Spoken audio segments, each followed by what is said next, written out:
Hi guys, welcome to the next episode of Ashley's Digital China. Today we're going to talk about Chinese consumers and indeed we're going to cover Chinese Gen Zs. This is probably the most talked about consumer group in China, and there's no wonder that everybody wants to know how to reach them and how to work with these exciting new digital natives. China is a country of 1.4 billion people, and of course it is a country that is rapidly developing, it is very digital, and there are so many different consumer groups. It's very difficult to bulk them together and say that, oh, these are Chinese Gen Zs, or these are Chinese silver-haired generation, or these are, Chinese kind of baby boomers, because the country is so big, because there are so many niche consumers and there's so many different preferences.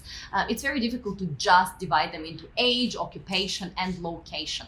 So everything we're talking about today when it comes to Gen Zs is of course a gross generalization, but still it will provide you a couple of insights that are crucial for your business growth, strategy, sales, and marketing in China. Without further ado, let's take a look at China's digital natives, Gen Zs. They are not just one of the biggest emerging groups. They are the group that everybody wants to reach out to. They're growing fast, they're very digital. You just cannot ignore them anymore. So when we talk about Gen Zs, what are the 4 words that actually describe them most? Well, they are young, they are fearless, they're expressive, and they are trend leaders. Who are Gen Zs? Well, they are those born between 1995 and 2010. Gen Z consumers grew up under very favorable economic conditions, and they have their life shaped by digital technology that was developing very, very fast. They are often called also post-95s, post-2000s, the dot-com kids. They go by many names and are truly global as a generation. They've seen it all, they've done it all. They're young, highly educated, and full of ambition. Chinese Gen Zs focus on experiences, and they have their own distinctive personalities. Based on the latest census that just finished last year, there are 264 million Gen Zs, or 19% of China's population, that fall under these categories.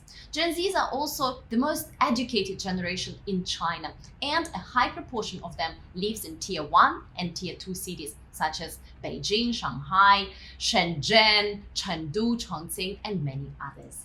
The cities with most Gen Zs in China are Beijing and Shanghai, but that's not to say that other lower tier cities do not have them. Of course they do, and these Gen Zs are as digital, as exciting, and as trend follower and setters as any others.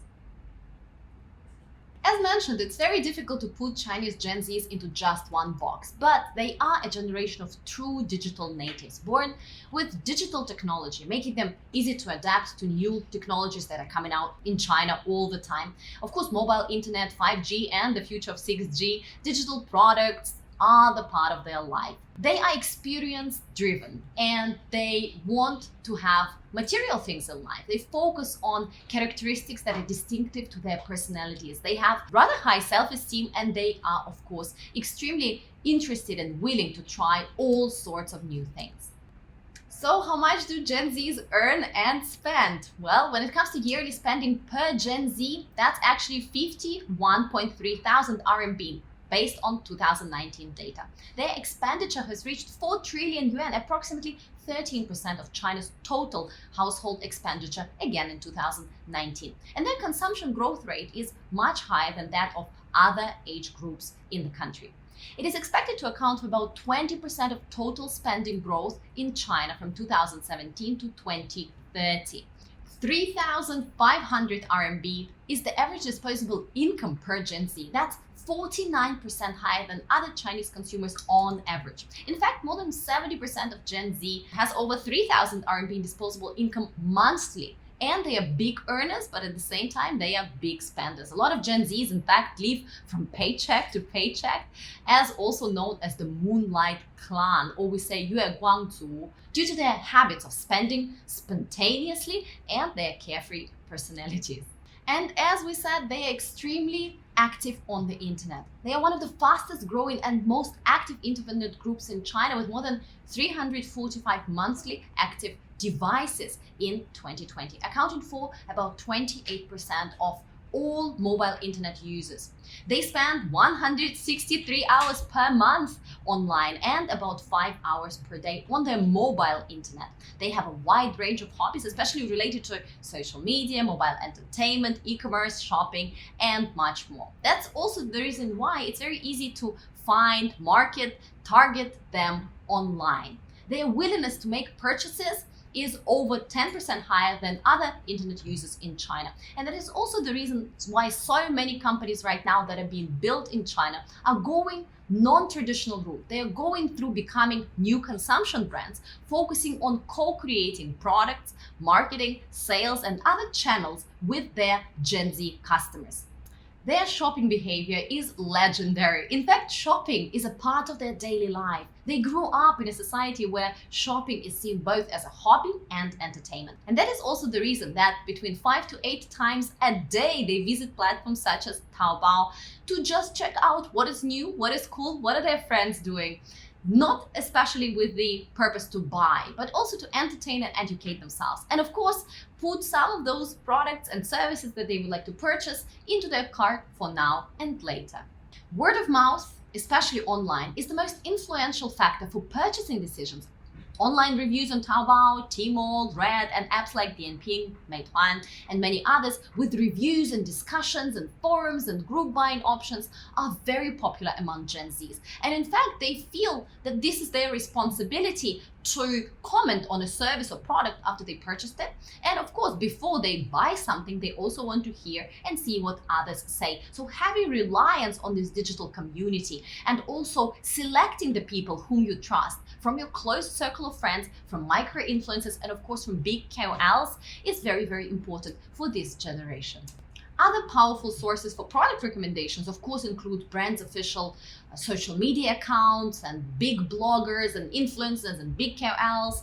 But compared to millennials and Gen X, Gen Zs actually value these recommendation, information, and reviews much more. Gen Zs love things that are unique and distinctive. Gen Z has the rooted idea that everyone is unique and their uniqueness should be accepted. This idea is reflected in their consumer behavior with a strong demand in personalized, unique, cool products that can be tailored to a person and highlight their distinctive personalities. More than 50% will opt for customized services, which is generally higher than in other countries. Products with customization are usually a big hit in the country. And sometimes you can customize the whole product or the packaging, or you can engrave something on your product. All these count as something special. Gen Zs place a lot of importance on the way they look, on appearance, on the quality, and on design of products. Gen Zs are more likely to buy F&B products that are wrapped in good-looking packaging, and they have this strong design, desire, and features that extends to products such as mother and baby, cosmetics, fashion, and a lot of other things. When it comes to medical beauty, the industry that was growing in China at rapid pace in the past few years, 50% of medical beauty customers in the country belong to this consumer group.